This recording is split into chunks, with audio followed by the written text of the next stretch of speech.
Right, this is the week after UFC 299. Huge card, a stacked card. I'm going to talk about the three, in my opinion, most important fights of the night. So that's the Poirier fight, the MVP fight, and obviously the title fight at the very top of the card. We'll start with that one.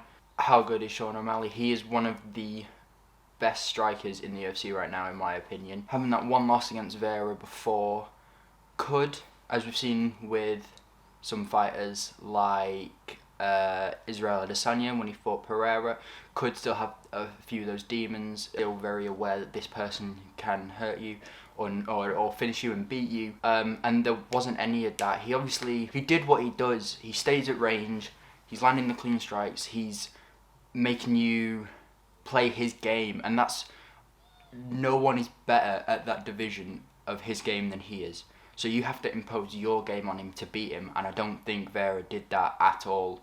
Or maybe a little bit in the fourth. I think it was the fourth, or it might have been the third. But not enough anywhere to win any of the fights. And I mean, the headline is obviously going to be that knee. It's in the thumbnail. How he didn't even go down, let alone stayed in the fight after that. When you hear the noise, it was such a prominent noise, they replayed it with sound on the live broadcast in between the rounds. It was unbelievable, and there was a few good right hands, there's quite a few body kicks as far as I can remember, but yeah, it just seemed like he was just on another level, and he was. Credit to Vera's chin and his heart and his will to win, but just wasn't on the level technically or almost mentally, in terms of being able to say, right, I'm just gonna, no matter what you do, I'm gonna fight my fight, and he didn't do that at all, and that's, for me, the only way you're gonna beat Sean O'Malley. Now, Sean immediately is calling out to Poirier, the 145 champion. Now, for me, after one defense of your title, I don't want to see him moving up to 145 just yet. I think he said on his podcast or in interviews before that it is really difficult for him to make that weight. But for me, I think there is a lot of interesting fights in that 135 division for him to take before he moves up. When you look at Israel Adesanya, he has cleaned out and lapped his division. Obviously, he's lost the title now, but he had a fair few title defenses before moving up to 205, and then even then he comes back down and he's fighting everyone again. Most fights Adesanya will have from now on, other than Duplessis and Hamzat potentially, if that happens, will be Israel versus X-Fighter 2. And that's what the fans want, or that's what I want at least. I want a fighter who clears out their division, who fights all challenges, and just completely erases any question of their reign on that division. Then you move up. Sort of what Jon Jones did, but without a 3-year gap in between fights, preferably. You look at Jon Jones, he fought pretty much everyone at light heavy before he moved up to heavyweight, and although I think he should have moved up sooner, and he maybe could have fought Stipe in his prime and DC at heavyweight, still got to give him credit. There is no doubt he's probably the best of all time, but there's no doubt he's the best light heavyweight of all time. And that's what Sean O'Malley can do at 135. He can go down as the best bantamweight fighter of all time if he clears out this division. So when you look at the current rankings, obviously you've got Sean as the champ, you've then got Merab as the number one contender. That fight, I feel like it almost needs to happen at this point. Like, as much as Merab, he's been on this incredible streak, he definitely deserves a title shot soon. And I think that one should be next, for me. Then you look, Sterling's the number 2 contender. He's probably moving up to featherweight now. Or he is. He's fighting at featherweight at UFC 300. So he might not come back down. You've got Corey Sanhagen, number 3. Petr Yan, number 4. And Petr Yan, by the way, had a razor-close fight.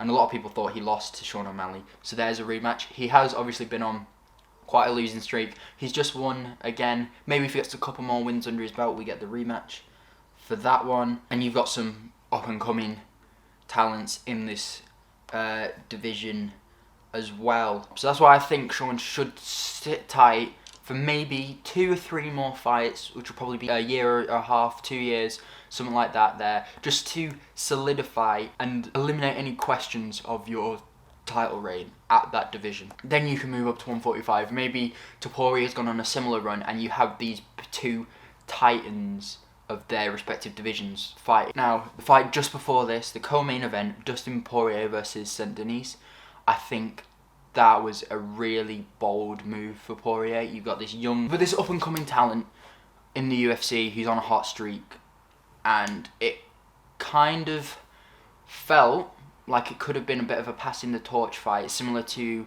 I'll keep bringing Adesanya up. Adesanya versus Anderson Silva, in terms of this legend, this staple of the division, now fighting the young, hungry lion, the up-and-comer, and it's sort of like, right, we can sort of move you on, phase you out, and we've got this new guy who will come in and take your spot. And it wasn't that. Dustin Poirier is not done, and that's very clear to see. And from all the talks on social media from Islam and his team, Dustin Poirier could be next in line for a title shot yet again. I believe this will be his third title shot. Obviously, he lost to Khabib and lost to Charles Oliveira. So this would end up being his third one, and another very difficult one. That division is so stacked, I can see why Conor McGregor doesn't want to come back to it. So that's very interesting. For me, looking at who has got fights booked in that division, you're looking at Gaethje's fighting in UFC 300, Oliveira's fighting at UFC 300, I believe. It does make sense, as much as I think them two should both be ahead of Dustin based on their rankings. Obviously, Gaethje just beat Dustin, that was his last fight, and Oliveira was booked to fight Islam again, and obviously got a cut, I believe, or an injury, and had to pull out of that fight. I'm a bit surprised they didn't make that for UFC 300, if I'm being honest, because I feel like obviously Oliveira's fighting on UFC 300, so he was free, and it has been a minute since Makhachev fought, so it does make sense for it to go there, but they didn't. Anyway, the final fight I want to talk about, Michael Venom Page's UFC debut against Kevin Holland. Kevin Holland, he's a serious competitor. He's had a lot of fights in the UFC, a lot of fights in MMA in general. He was 13th ranked against a debutant. Obviously, it's not his first ever MMA fight. He's got a very good resume at Bellator. I think he's fought bare knuckle a couple times.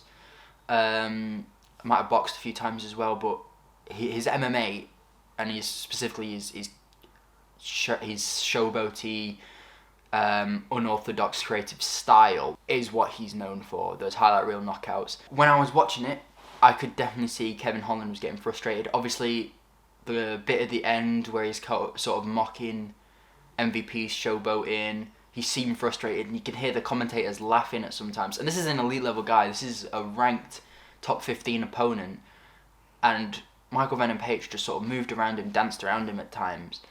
So I feel like with the age of Michael Venom Page, they will try and fast track him to a title shot, in terms of he's probably going to fight a top 10 guy next, and then maybe another top 10 guy, and then a top 5 guy, and then a title shot. Because was he 36 or 39, something like that? Late 30s. And he does have star potential when you look at his fights, his highlight reels. He does have the potential to draw attention, and he probably hasn't got much long left. And the way he's talking, he does want a title shot as soon as possible. So I think they will try and fast track him. Will he make it there? It's a very stacked division as well. I think Michael Bisping says he wants to see him against Ian Gary next. That, I think, is a very good fight. Two very good strikers. Two very big personalities, very cocky personalities that will draw attention to the fight. So I think that's probably the one to make next. And then maybe you look at putting him in there with Usman or Hamzat or one of the higher ranked guys. Maybe Burns after this defeat earlier in the card. But overall, I thought it was a very entertaining card and definitely getting me hyped for UFC 300. I will have a prediction video coming out soon going through a lot of the fights in there, because there is a lot of very interesting fights. Let me know your thoughts on UFC 299 in the comments below. Stay tuned for content to come.